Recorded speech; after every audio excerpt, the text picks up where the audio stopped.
Hi, my name's Dan Woodley and I'm a senior sculptor here at Madame Tussauds. My job primarily involves sculpting heads for wax figures and also involves signing off work throughout other departments such as eyes and eyebrows, hairlines and colouring. E.T. was quite an unusual figure for me.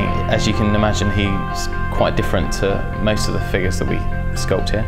The main challenge, I think, was the fact that in essence I'm sculpting something that another artist has sculpted as opposed to sculpting a real person.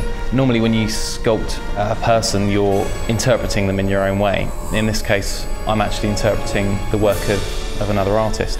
Obviously I wanted to stay as faithful as possible to Carlo Rambaldi's original work and try and capture the essence of the creature that he created. So the first part of the process is gathering reference. In the case of E.T., we mostly worked from film footage and from stills taken from the film. We also managed to source some behind-the-scenes making of books and references, which are very helpful to give us different angles that you might not necessarily see in the footage. Once we have enough reference, we start sculpting the figure in clay. We use a metal armature inside to support the weight of the clay, and then the clay's built up around the armature up to the final size and form, and then we continue working into it, adding detail and gradually building the whole thing up to the final finish. During this process we have quite a lot of critiques, which just enables us to make sure that we're on track and that we're not straying away from the subject.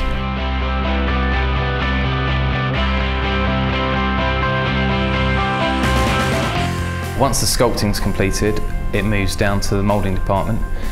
This figure was moulded in silicone, rubber and fiberglass, and then the final product's cast up, which then needs to be cleaned up, mould lines removed. The eyes need to be removed so that glass eyes can be inserted.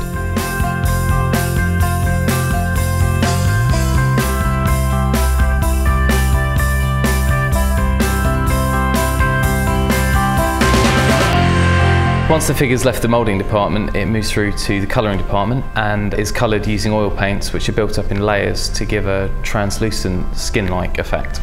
Again, the colourists use the reference that's been previously gathered to match the colours as accurately as possible to the original.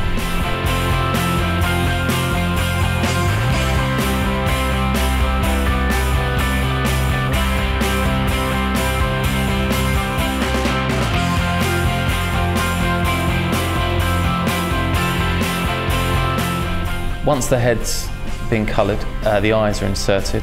These are glass eyes which are made to the same standard as normal human-sized glass eyes, but in the case of E.T. they're much, much bigger. This is a normal human eye, and this is the size of one of E.T.'s eyes. As you can see, there's quite a difference. Up until this point, the head and the body are separate elements, but now the head's completed, these parts are brought together and assembled. We have a bike that's been donated by Universal Studios to match the bike from the movie, and we've also managed to source a milk crate to match the crate in the movie. So at this stage E.T. will be assembled inside the crate, which will be mounted on the bike and covered in the blanket in the same way you see in the film. At this stage we photograph the figure for our own records, which allows us to keep an accurate document of how the figure appeared at the point of completion. This helps us to maintain the figure for future use. Another challenge that we faced with this project was the fact that it's a global figure launch, which needs to coincide with the 30th anniversary of the movie E.T. This means we're making multiple figures which are going to be installed in attractions all around the world. Of course, all the figures need to be made to the same high standard, but have to leave the building at different times in order to reach their destinations.